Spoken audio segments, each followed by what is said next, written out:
Yo quiero que vaya conmigo a Nehemías, capítulo 4. Y hoy, por supuesto, continuamos con la serie Ladrillo a Ladrillo. Y hoy quiero hablarle del tema, cómo superar la oposición. Cómo superar la oposición. El capítulo 3, lo que vimos la semana pasada, el sermón que escuchamos la semana pasada, para mí es uno de los capítulos favoritos, o el capítulo favorito de Nehemías, porque habla de cómo el pueblo se une, cómo a la gente no le importó los títulos, ni las posiciones, ni nada de eso, y todo el mundo dijo, vamos a hacer lo que tenemos que hacer. Pusieron manos a la obra y estaba todo el mundo trabajando, familias enteras trabajando por un bien común, el bien que Dios había determinado desde antes de la creación del mundo, y que el plan de Dios se iba a cumplir con ellos. Se cumplió de una forma extraordinaria. Todo el pueblo unido, todo el pueblo unido. Hay sus excepciones. Habían algunos jefes, según vimos la semana pasada, que no quisieron, pero Nehemías solamente toma un versículo para hablar de ellos. Ellos no quisieron, está bien, pero eso no detuvo el trabajo del pueblo. Al final estaban allí todos trabajando. No es sorpresa que el capítulo que le sigue es el capítulo que nos habla de la oposición. Quiero leer los primeros 14 versículos y no aparecerán en sus pantallas. Los primeros 14 versículos de Nehemías capítulo 4. Y después quiero hablarle de 3 verdades para que nosotros, la iglesia, podamos aprender de esto. Reitero algo que he dicho en todos los sermones que he predicado de esto. Este libro de Nehemías, de historia judía del Antiguo Testamento, no es solo historia. El apóstol Pablo, cuando le escribió a su discípulo Timoteo, le dijo a Timoteo, toda la escritura es inspirada por Dios y útil para redarguir y para instruir en justicia, a fin de que el hombre de Dios sea completo. Eso está en el Nuevo Testamento, es para nosotros. No es meramente historia, allí hay principios y verdades que tenemos que aprender y que nos hablan a nosotros directamente en cómo reconstruir. Y es lo que hemos estado haciendo durante las últimas 4 semanas ya. Nehemías capítulo 4, versículo 1. Dice, cuando Sanbalat se enteró de que estábamos construyendo la muralla, se enojó muchísimo. Y a mí me encanta decir esto, que se enoje. El diablo está tirando una perreta, que la tire, que siga enojado.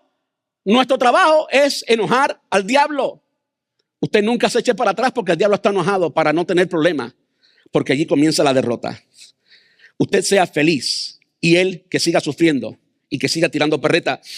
Cuando Sanbalat se enteró de que estábamos reconstruyendo la muralla, se enojó muchísimo. Se puso furioso y se burló de los judíos, diciendo ante sus amigos, los oficiales del ejército de Samaria, ¿qué cree que está haciendo este pobre y debilucho grupo de judíos? Ni siquiera se refiere como un pueblo. ¿Acaso creen que pueden construir la muralla en un día por tan solo ofrecer unos cuantos sacrificios? ¿Realmente creen que pueden hacer algo con piedras rescatadas de un montón de escombros y para colmo piedras calcinadas? Tobías el amonita, que estaba a su lado, comentó, esa muralla se vendría abajo si tan siquiera un zorro caminara sobre ella. Versículo 4. Dice, entonces oré. Escúchanos, Dios nuestro, porque se burlan de nosotros. Que sus burlas recaigan sobre sus propias cabezas y que ellos mismos sean llevados cautivos a una tierra extraña. No pases por alto su culpa, no borres sus pecados porque han provocado tu enojo delante de los que construyen la muralla. Versículo 6, por fin se completó la muralla alrededor de toda la ciudad hasta la mitad de su altura, porque el pueblo había trabajado con entusiasmo. Sin embargo, cuando Sanbalat, Tobías, los árabes, los amonitas y los asdodeos se enteraron de que la obra progresaba y que estaban reparando las brechas en la muralla de Jerusalén, se enfurecieron. Todos hicieron planes para venir y luchar contra Jerusalén y causar confusión entre ellos. Así que, ¿qué hicieron de nuevo? Oramos a nuestro Dios y pusimos guardias en la ciudad día y noche para protegernos. Entonces el pueblo de Judá comenzó a quejarse. Aquí está la batalla interna. Los trabajadores se están cansando y los escombros que quedan por sacar son demasiado. Jamás podremos reconstruir la muralla por nuestras cuentas. Mientras tanto, nuestros enemigos decían, antes de que se den cuenta de lo que está pasando, caeremos encima de ellos y los mataremos y detendremos el trabajo. Los judíos que vivían cerca de los enemigos venían y nos decían una y otra vez, llegarán de todos lados y nos atacarán. De manera que coloqué guardias armados detrás de las puertas más bajas de la muralla, en los lugares más descubiertos. Puse a la gente por familia para que hiciera guardia con espadas, lanzas y arcos. Luego, mientras revisaba la situación, reuní a los nobles y a los demás del pueblo y les dije, no les tengan miedo al enemigo. No le tengan miedo al enemigo. Recuerden al Señor, quien es grande y glorioso, y luchen por sus hermanos, sus hijos, sus hijas, sus esposas y sus casas. Dejémoslo ahí. Usted puede continuar leyendo todo el capítulo 4. Todo trata acerca de la oposición, pero hoy vamos a aprender acerca de cómo superar esa oposición. Y lo primero que quisiera que veamos hoy es que la oposición es inevitable. Es inevitable. Hay personas que para que no haya oposición se echan hacia atrás, se hacen los víctimas, se hacen los pobrecitos, como si el enemigo va a tener lástima de ti por ser tan pobrecito y entonces no vas a tener problema. Que tengo malas noticias. Esa es la forma en que el enemigo te intimida y ese es el primer paso para que en realidad tengas un problema grande. Los hombres de Dios, las mujeres de Dios, el pueblo de Dios, somos guerreros como nuestro Dios es guerrero. Y también somos invencibles como nuestro Dios es invencible. Porque no se trata de nosotros, se trata del Dios que nos escogió, del Dios que tiene un plan con nosotros y del Dios que ha de hacer cumplir ese plan en todos nosotros, no importa nuestras deficiencias. Y lo podemos ver en la vida de los apóstoles, del mismo apóstol Pedro. El más imperfecto, en mi opinión, fue a quien el Señor en su soberanía, puso de cabeza de los apóstoles. Dios se lució, como diría un buen boricua. Yo no soy boricua, pero yo puedo hablar puertorriqueño también, créanme. Se lució.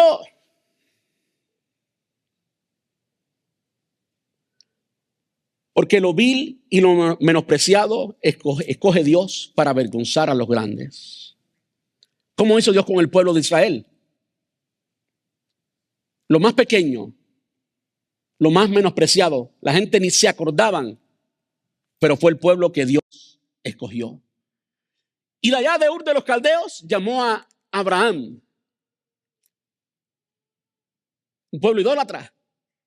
Y de un idólatra básicamente hizo el padre de la fe. ¿Qué podemos decir de David? David era tan insignificante hasta para su propia familia, que cuando vino Natán el profeta a buscar y a ungir rey para Israel de la familia, el padre dijo, no, estos son todos mis hijos. Pero el profeta tenía una conexión con Dios y tenía más revelación de Dios acerca de quién era la familia de David que el propio padre de David. Le dijo, no, te falta uno. Aquí las cosas no están completas. Y allá mandó buscar a David, el padre, para que viniera. Nadie se acordaba de él. En el momento que tú comienzas a creer las mentiras del enemigo, que tú eres tan pequeño y tan bueno, pues mira eso si te quieres aceptar de cierta manera en esa posición y decirle, eso es lo que Dios escoge. Eso es lo que Dios escoge. No importa lo que tú hagas, la oposición es inevitable. Y he hablado solamente de un ejemplo, el ejemplo de que las personas se creen víctimas y pequeños y que no pueden. Bueno, si llegaras a considerar eso, porque eres muy humilde, entiende que eso humilde es precisamente lo que Dios escoge. Ni la humildad te libra de la oposición. Siempre va a haber oposición, es inevitable. Pero, aunque haya oposición, el pueblo de Dios vence. Y vence con oración, con vigilancia y con valentía, con el poder de Dios. Si vamos al versículo 4, después de Nehemías presentarnos la oposición a través de Sanballat y Tobías, y ya lo leímos, dice el versículo 4, luego oré. Y vemos después que hace exactamente lo mismo. ¿Hace qué? Orar. No es sorpresa que en toda solución lo primero que tenemos que hacer es buscar el consejo de Dios. No depender de nuestras habilidades, no depender de nuestro conocimiento, no depender de nuestra experiencia, no depender del consejo humano, sino hablarlo con aquel que nos llamó, hablarlo con aquel que nos redimió, hablarlo con aquel que nos ha dado la misión. Tú me metiste en este problema, ahora estás conmigo en el problema. Tenemos que envolver a Dios en la solución porque Él nos puso en esa posición. Amén. Luego oré. Ahora me encanta lo que él ora. Oye, oh Dios nuestro, cómo se burlan de nosotros. Que sus calumnias caigan sobre sus propias cabezas y que ellos mismos se conviertan en despojo en una tierra extranjera. No pases por alto su culpa ni borres sus pecados, porque han provocado enojo frente a los que construyen. Si usted mira, ¿qué es lo que hace Nehemías? Él ora a Dios, expone a sus enemigos por lo que estaban haciendo y él pone a Dios en el medio. Se están burlando de lo que tú nos mandaste hacer. ¿Te das cuenta cómo no se trata? Y es por eso que para cualquier proyecto, especialmente en la iglesia, cualquier proyecto divino, tenemos que tener absoluta certeza de que Dios nos ha mandado a ese proyecto, que no es una idea humana. ¿Puedo hablar un poquito acerca de el movimiento apostólico profético? Ustedes saben que yo estoy en contra del movimiento apostólico profético, de los tantos falsos profetas que hay hoy por hoy. La Biblia dice que iban a venir falsos profetas, que iban a venir muchos. Si usted y yo pensamos que no hay muchos, estamos contradiciendo lo que Jesús dijo. Tenemos que tener el valor de aceptarlo y después ponerle nombre. Yo no voy a decir muchos nombres hoy. Pero una de las cosas que caracteriza a este movimiento es que tiene absolutamente siempre, en todo servicio, tiene que haber una manifestación sobrenatural. Siempre, absolutamente siempre, en todo servicio. Digo, wow, qué presión eso sería para mí, como pastor, como líder. Como que yo sentiría el peso de siempre crear esa atmósfera. Y saben, en la casa de todos nosotros y en nuestra relación con Dios, hay días que son de glorias y hay días que la chequina de Dios baja y uno se derrite delante de la presencia de Dios, pero hay días que no. De modo que eso de que siempre está la chequina de Dios en una forma tan tangible que cuidado, para mí eso es bla, bla, bla. Va a haber un momento en que vamos a estar para siempre en su gloria. Va a haber un momento en que no va a haber pecado ninguno y vamos a disfrutar la presencia de Dios todo el tiempo, constantemente. Pero eso no es como los discípulos y como el apóstol Pablo, en la historia de la iglesia, como los apóstoles verdaderos desarrollaron la iglesia. Habían días que no eran días de todo gloria.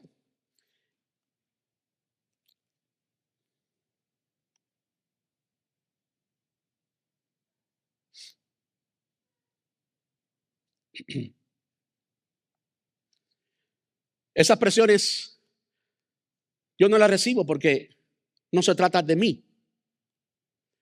¿Saben? Cuando todos ellos han creado un ambiente y han creado una expectativa y siempre es ven para que recibas el milagro y ven para que recibas la bendición de Dios y ven para esto y ven para aquello, ven para aquello, ven para aquello, ven para aquello. Y eso es lo que todo el mundo espera todo el tiempo. Ese es el mensaje siempre en todos sus...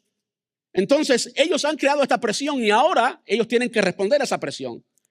Mire, yo no me meto en ese problema.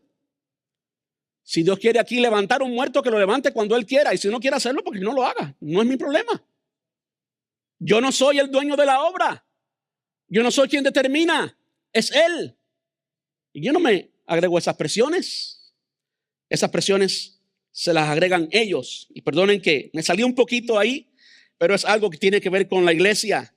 Y es algo importante que tiene que ver con la iglesia. ¿Cómo superamos la oposición? Lo primero que tenemos que hacer es orar. Y cuando oramos, no le estamos torciendo el brazo a Dios. Hay personas que piensan que con solo hincarse de rodillas, tienen un problema solo si hincan de rodillas, ya ganaron. Y si tú en efecto estás orando, pero en realidad no lo estás haciendo, porque la oración no es un monólogo. La oración no es que tú comiences a hablar solo pensando que estás hablando con Dios. La oración es que hables con Dios. Eso es oración. Hay personas que siempre dependen de la oración de otros y piensan, y yo quiero derribar con eso hoy porque eso no es una verdad, piensan de que porque yo soy el pastor, que entonces mi oración es más importante. Y mi oración sin duda lo es. La oración de los ancianos, del pastor o los pastores son importantes. Lo son, bíblicamente hay bases para eso. Pero no son la única oración. No sustituyen tu oración. Cuando tú tienes un problema, cuando tú estás en medio de una batalla, lo primero que tienes que hacer es orar. Orar hasta que toques el cielo. Orar hasta que hables con Dios. Orar hasta que haya una comunicación, un diálogo, no un monólogo, hasta que Dios te responda. Y cuando Dios te responde, entonces tú tienes todo lo necesario para dar el paso siguiente. Pero comienza ¿qué? Con oración. Comienza con oración. En el versículo 4 dice, luego oré, y después en el versículo 9, ¿qué hizo? Lo mismo. Entonces oramos de nuevo. El primer paso para superar cualquier obstáculo es orar y no quedarte ahí. Como vimos en el segundo sermón que lo predicó Elad, no podemos quedarnos solamente en la oración, tenemos que pasar de la oración a la acción. Hay personas que a veces cuando no hay una respuesta de Dios, y esto yo lo recibo mucho, hay muchas personas que cuando no han recibido una respuesta de Dios, creen que es el momento para detenerse y no hacer nada porque supuestamente no han recibido ninguna respuesta de Dios. Pero yo quiero decirte algo, yo no tengo la Biblia físicamente conmigo. En la palabra de Dios, aquí tengo muchas versiones, ¿ok? En la palabra de Dios está, ¿qué? La palabra de Dios. Hay muchas cosas que ya Dios te ha dicho. No es tiempo para que te detengas y no hagas nada. Aunque Dios no te dé una revelación nueva o que no haya una palabra nueva para ti, una palabra fresca para ti, hay cosas que ya tú sabes que tienes que hacer. Sigue trabajando. No te quedes solamente orando, no te quedes esperando. Porque quizás lo que tú tienes que oír de Dios, ya tú lo has oído y lo estás haciendo. Si tú estás haciendo algo, ¿qué sentido hace que Dios te diga? Continúa haciendo lo que estás haciendo. Dios se glorifica. Dios recibe honor y gloria en el cielo cuando nosotros obedecemos en la tierra. ¿Sí o no? ¿Qué es lo que pasó con Job? Job estaba honrando a Dios con su vida. Honrando a Dios con su vida. ¿Y qué le dijo Dios a Satanás? Mira, has considerado a mi siervo Job. Ahí está, fiel. Ahí está, obediente. Y todos sabemos todo lo que sucedió con Job. El éxito estuvo siempre en la obediencia, aun cuando no entendemos. Aun cuando no entendemos. Lo primero que tenemos que hacer para superar cualquier obstáculo es orar y seguir trabajando. Orar y seguir trabajando. En medio de esta oposición que vemos de Sanballat y Tobías, después de la oración, ¿qué es lo que dice? Que habían terminado la muralla hasta la mitad de su altura, toda la muralla. ¿Por qué? Porque el pueblo estaba trabajando, no solamente orando, trabajando con entusiasmo. ¿Saben qué pasa? Muchas veces cuando no estamos orando y parece que las cosas no marchan bien y nos detenemos, entonces el enemigo, comenzamos a escuchar al enemigo. ¿Cuándo comenzó el problema con Eva? ¿Cuándo comenzó el problema con Eva? Cuando comenzó a escuchar al enemigo. No hables con el enemigo. Habla con Dios. Habla con Dios. Y sigue trabajando. ¿Saben qué sucede cuando las personas dejan de trabajar? ¿Saben lo que sucede cuando las personas son ociosas? Abrimos puertas para escuchar precisamente al enemigo. Abrimos puertas para darnos cuenta de todo lo que anda mal. Pero una persona que está muy ocupada no tiene tiempo para escuchar al enemigo. Una persona que está muy ocupada haciendo lo que tiene que hacer no tiene tiempo para chismear, no tiene tiempo para establecer una conversación con el enemigo, no tiene tiempo para fijarse en todo lo negativo. Está enfocado en su misión, está orando y tiene todo lo que necesita, y eso es lo que Dios quiere de cada uno de nosotros. Primer paso, ora y sigue trabajando. Muy importante, no te detengas.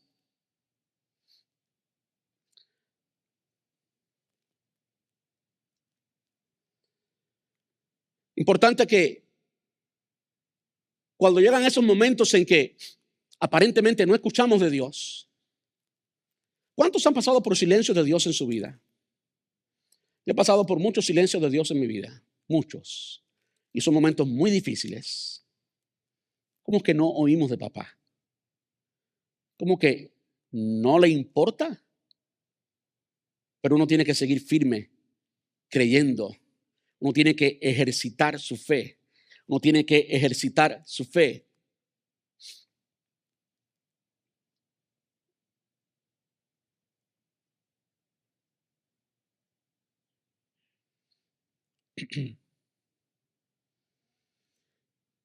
Y no desanimarte.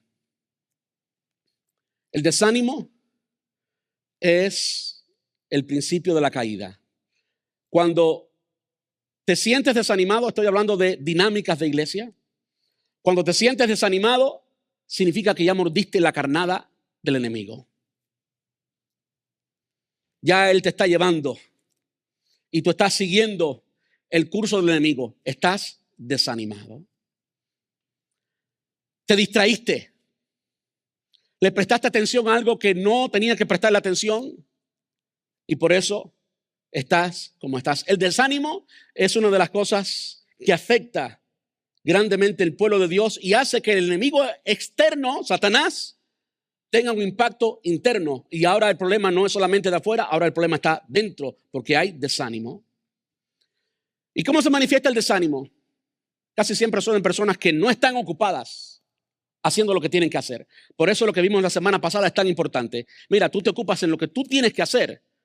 Y mientras más ocupados estemos, menos tiempo tenemos para desanimarnos. Vamos a echarle ganas y vamos a hacer lo que tenemos que hacer. Ahora, cuando llega el desánimo, ¿cuáles son algunos de los patrones del desánimo? Comenzamos a ver todo lo malo. Y yo les acepto que en cualquier dinámica de iglesia, la mejor iglesia de la ciudad y en la peor iglesia de la ciudad, siempre hay cosas negativas. Nada es perfecto. Quien único es perfecto es Dios. Pero tú tienes la opción, tiene que ver mucho con perspectiva, tú tienes la opción de qué es lo que tú estás mirando, en qué tú te vas a enfocar. Y si tú te enfocas en todo lo negativo, pues ahí está el desánimo, ahí está siguiendo el plan del enemigo, ahí está Sanbalá y Tobías hablándote al oído y tú estás escuchando todo lo que te están diciendo. Pero cuando tú te enfocas en la palabra de Dios, en la oración y en el trabajo, no hay desánimo que penetre. No hay desánimo que te detenga. No hay Sanbalá, no hay Tobías, no hay demonio, no hay Satanás que te detenga porque no tiene opción, porque no tiene entrada. Tú estás en comunión con el Padre, estás ocupado. Y si hay cosas negativas, enfócate en las positivas. Yo les aseguro esto. Como líder, como pastor, no hay alguien en la iglesia que sepa más todo lo negativo que está pasando que el pastor. Si yo me enfocara en las cosas negativas que están sucediendo en nuestra iglesia, o cualquier pastor se enfoca en las cosas negativas o los retos que están sucediendo en su iglesia, la iglesia se va abajo. ¿Saben qué tenemos que enfocarnos? Hebreos lo dice muy claramente. Puesto los ojos en Jesús, el autor y consumador de la fe. Nunca te va a decepcionar. Puesto los ojos en Él, vas a crecer en comunión con Él y sigue trabajando. Vamos al paso número 2 porque ya el tiempo se me ha ido completo. Nehemías 4 del 13 al 17. Lo segundo que tenemos que hacer es vigilar. es protege. Protege activamente, dice el versículo 13. Entonces puse a la gente por familia detrás de la muralla, armados con espadas, lanzas y arcos. Luego, mientras revisaba la situación, reuní los nobles, a los demás del pueblo, y les dije: no tengan miedo. Recuerden, entonces les anima. Quiero brincar al versículo 16. Sin embargo, a partir de ese día, solo la mitad de los hombres trabajaban, mientras que la otra mitad hacía guardia con lanzas, escudos, arcos y cotas de malla. Los líderes se colocaron detrás del pueblo de Judá, quienes edificaban la muralla. Los obreros seguían con la tarea. Los obreros seguían con la tarea con una mano y en la otra sostenían un arma. ¿Qué imagen esa? ¿Qué imagen esa? Aquí un arma de defensa, listo para la batalla, y con la otra trabajo. Martillo con una sola mano, ta, ta, ta, ta, ta. Serrucho con una sola mano. Gente de atrás, velando, yo listo para atacar con una mano y trabajando con otra. Yo creo que no hay mejor imagen que esa para ilustrar lo que el punto nos dice: vigila y protege activamente. Yo creo que ese es uno de los errores que hacemos cuando enfrentamos cualquier oposición, que bajamos la guardia. ¿Se da cuenta cómo escuchar al enemigo es algo garrafal? Es lo peor que podemos hacer, porque bajamos la guardia. Tenemos que orar, tenemos que seguir trabajando, pero ahora hay otra función.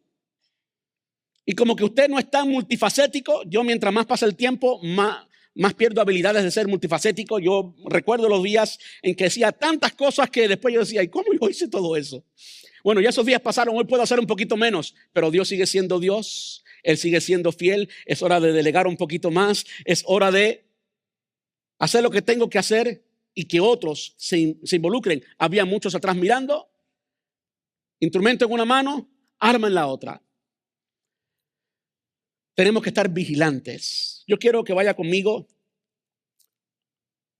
a Primera de Pedro, capítulo 5 y versículo 8. Primera de Pedro, capítulo 5 y versículo 8.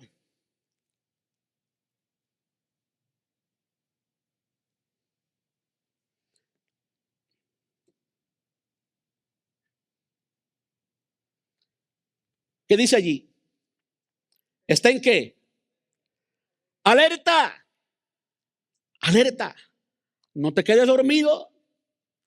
No te entretengas. Es por eso que el sermón pasado y este sermón están tan bien conectados. Aquí no hay tiempo para no hacer nada. Aquí no hay tiempo para la pereza. No hay tiempo para ser ociosos. Estar alerta. Cuídense de su gran enemigo, el diablo, porque anda al acecho. Está listo para atacar como un león rugiente, buscando a quien devorar. Manténganse firmes contra él y sean fuertes en su fe.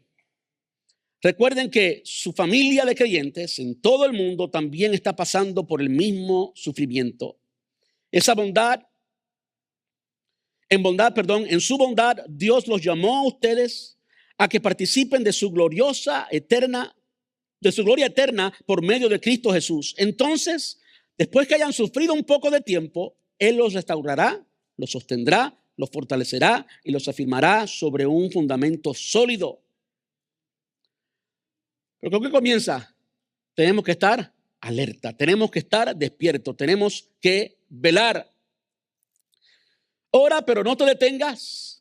Y cuando estés bajo ataque, clama a Dios y continúa edificando tu matrimonio, tu ministerio, tu llamado, tu familia. Sigue con los ojos abiertos. Sigue velando y sigue trabajando. Yo creo que muchas veces este es uno de los errores que hacemos cuando enfrentamos cualquier oposición. A veces pensamos que con solo orar, ahí está todo. Y no nos preparamos por dónde viene el enemigo. yo quiero decirle algo que es crucial, es importante y es básico al mismo tiempo. El enemigo siempre va a venir por tu lado más débil. El enemigo siempre va a venir por tu lado más débil. Como el enemigo enfrentó a Jesús cuando había pasado 40 días sin comer, entonces le dijo: si eres el Hijo de Dios, convierte estas piedras en pan. Allí estaba humillado como hombre. Le dijo: todos estos reinos te daré si me adoraras. El enemigo va a venir siempre por el lado más débil. Entonces, cuando reciba esa posición, abre los ojos y guíalos hacia el lado más débil. ¿Qué fue lo que hizo Nehemías? Los lugares más bajos de la ciudad, los lugares más vulnerables de la ciudad, allí fue donde levantó vigilancia, ¿verdad? Tú y yo tenemos que hacer lo mismo. Si de repente en tu familia ha habido un problema, digamos, de droga, y tú has vencido y estás en una etapa linda en tu vida, no bajes la guardia, sigue luchando y sigue cerrando puertas a la droga de la forma que eso sea posible, pero en tu caso tienes que prestarle atención a esa área específica. Hombres han tenido problemas con la infidelidad. Eso destruye la familia, causa herida en los hijos que duran generaciones, mucho dolor, mucha destrucción. Entonces tú tienes que velar lo que estás mirando. Tienes que asegurarte que seas cariñoso y romántico con tu esposa, de modo que la intimidad esté allí cuando sea necesaria y no seas tentado por el enemigo, porque el enemigo se va a aparecer ¿por dónde? Por el lugar más débil. Por allí se va a aparecer. ¿Puedo decirle algo ahora a las esposas? Yo sé que a la mujer le encanta que la elogien, que le digan. Bueno, hay muchos tigres por ahí que saben eso. Y cuando un tigrazo comienza a hablarte dulce y a decirte cosas lindas y no es tu esposo, tú tienes que pararlo en seco. Y decirle: mira, soy casada, no me hables más así. Si ese es tu lado débil, tienes que conocer cuál es tu lado débil. Yo conozco cuál es mi lado débil. Y constantemente tengo las antenas paradas porque sé que por ahí viene el enemigo. Y efectivamente muchas veces viene por ahí. Ya yo lo he identificado. Y suceden cosas que a veces están fuera de tu alcance. Suceden cosas que tú no las provocaste. Son ataques externos del enemigo.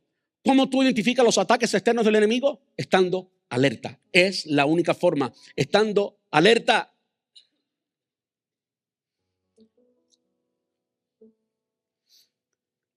Quiero ir al último punto. Sé valiente y anima a los demás. Versículos 14 y 20. Nehemías capítulo 4, versículos 14 y 20. Dice: luego, mientras revisaba la situación, reuní a los nobles, a los demás del pueblo, y les dije: no le tengan miedo al enemigo. Recuerden al Señor, quien es grande y glorioso, y luchen por sus hermanos, sus hijos, sus hijas, sus esposas y sus casas. Me encanta cómo él ilustra, cómo él da una perspectiva a lo que es el pueblo de Israel. Estaban construyendo la muralla de Jerusalén, pero en la forma que él lo presenta, dice: luchen, no por la muralla de Jerusalén, dice: luchen, ¿por qué? Por sus hermanos, por sus hijos, por sus hijas, sus esposas y sus casas. Le hizo ver el valor personal que ellos tenían en la ciudad de Jerusalén, una forma muy inteligente de animarlos a ser valientes.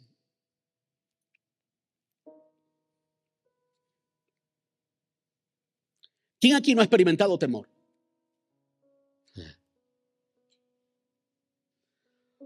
Alguien ha dicho que en la Biblia hay 365 mandamientos a que no temamos, como que hay uno para cada día. Esa es la matemática que muchos hacen, como que hay uno para cada día. Me llama la atención que a Moisés Dios tuvo que hablarle varias veces y le habló varias veces para darle ánimo. ¿Cuáles son las palabras que le dio a Josué? Mira que te mando que te esfuerces y seas valiente. No temas ni desmayes, porque Jehová tu Dios estará contigo. Como estuve con Moisés, así estaré contigo. De los más valientes en el Nuevo Testamento podemos encontrar al apóstol Pablo. Jesús se le aparece al apóstol Pablo 5 veces, o 5 veces le habla al apóstol Pablo en una forma audible. Las 5 veces fue para darle ánimo.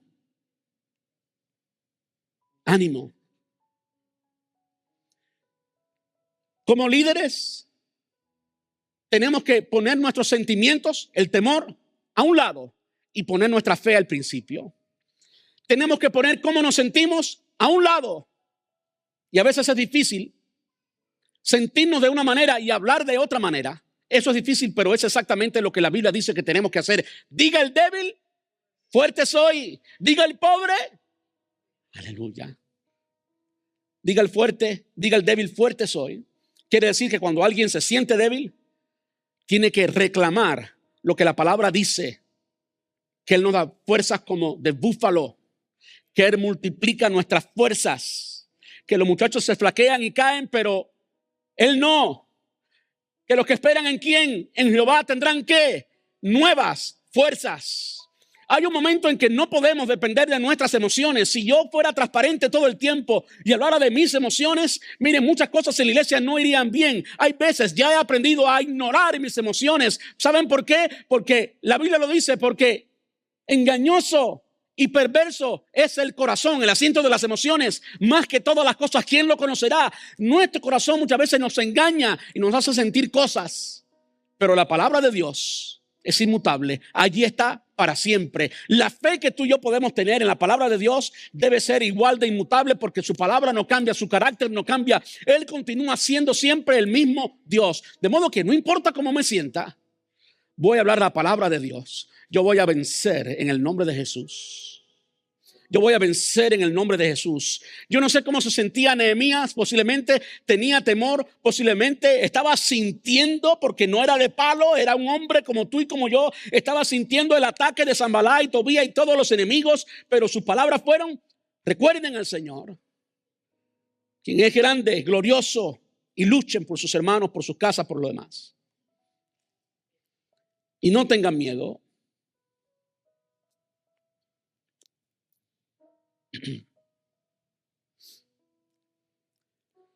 En tiempo de oposición, no seas víctima de la oposición. Hay veces que lo que decimos es una reacción a algo que escuchamos. El enemigo nos ataca, hay oposición, y si tú no conoces quién tú eres y no conoces tu Dios, tú vas a terminar reaccionando. Y desde ese momento que tú comienzas a reaccionar, ya la oposición, ya el otro que se está poniendo a ti, tiene la ventaja, ya le está dirigiendo. Es por eso que tú tienes que conocer quién tú eres, tienes que conocer tus debilidades, y por encima de todas las cosas tienes que conocer tu Dios. No importa cómo te sientas, habla la verdad de Dios, habla la victoria de Dios, habla el plan de Dios y no lo que el enemigo quiere que tú reacciones y digas lo que Él quiera que digas.